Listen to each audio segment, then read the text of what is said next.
Mesdames et messieurs, merci d'avoir choisi le réseau DTL pour vous informer. Tout de suite, le Flash Info. Moustapha Koulish à la présentation, Abdoulaye Samba à la cabine technique.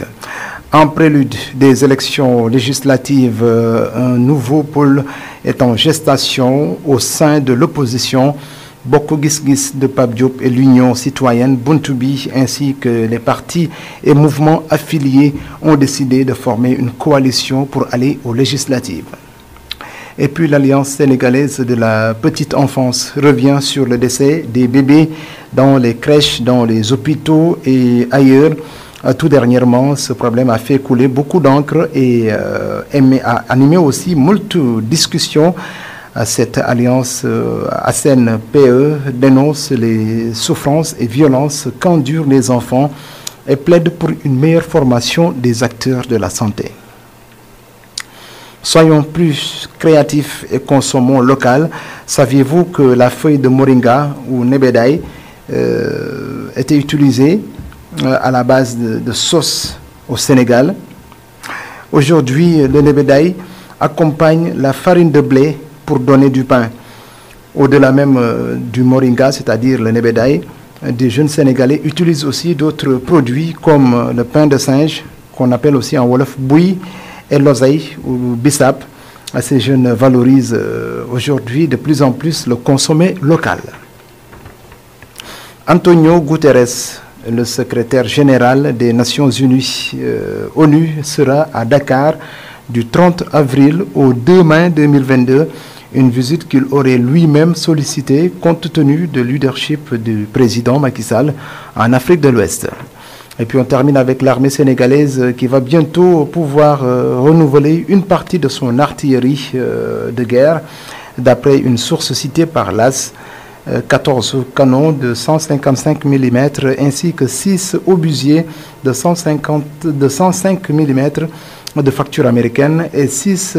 lance-roquettes multiples BM-21 de conception soviétique sont attendus. C'était tout pour cette partie française. Tout de suite, la version Wolof. jërë ngeen jëf mbokk yi ñaan ak yéen xibaar yi ci tënk nongali Moustapha Koli ci kàddu gi. xibaar yi ci tënk dañu koy njëkkeek élection législative yi nga xam ne moom lañ nar a amal ci weeru ba juillet ñu ngi xam ne ni opposition nag am na ñoo xam ne ñoom ñu ngi bëgg di ànd nag amal ab coalition bokk na ci bokk gis-gis bu Pape Diop ak waa Union citoyenne Buntu Bi ñoom itam ànd ak seeni parti ak yenn mouvement yoo xam ne dañoo lëkkaloo ak ñoom ngir rek ñu amal ab coalition ànd dem uti lii di législative yi. Alliance su Sénégal mi nga xam ne nag mooy xeex ak yelleefu xale yi muy liir yeeg tout tànk yi ñoom nag daal dinañu naqarlu bu baax a baax li fi xew ci fan yi génn ci ay xale ay liir yoo xam ne dañuy juddu di faatu ak xale yoo xam ne dañ leen di bunaxatal ak di leen teg ay jafe-jafe mu doon nag loo xam ne sax journaliste yi bind nañ ci lu bari rawatina sax ak li xew foofee ci diwaanu Louga waaye nag ñoom waa ASEN-PE Alliance sénégalaise de la petite enfance ñoom lu ñuy xam ne moo di war nañoo xoolaat bu baax a baax wàllu formation bi nga xam ne moom la ñuy amalal acteurs yi nga xam ne ñu yëngu ci wàllu santé ak toppatoo xale. nee nañu itam war nañoo dakkal itam jafe-jafe yi nga xam ne xale yi ñu ngi koy dund ci hôpitaux yi wala ci crèche yi ak feneen foo xam ne rek ñu ngi leen fay yor di leen fa tàggat wala di leen yar. ñu daal di dal nag ci li nga xam ne nag moo di consommer local xam ngeen ni Sénégal bari na ñoo xam ne léegi sax bu dee xeetu ay meññeef dañu koy defal seen bopp rawatina ci weeru koor ngir res seral seeni xol jamono ji nag daal di nañu xam ne ni mburu lii di xobu nebedaay nga xam ne ne moom lañ gënoon miin ci togg ko ay soos léegi sax dañu koy defaree mburu dañu koy boole tuuti farine moom xobi nebedaay bi sunguf si mën ko defar ba mu doon mburu mu jariñ tamit ñi nga xam ne nag ñoo koy jënd waaye itam gën a yokk li nga xam ne moo di xarañteefu ndaw ñi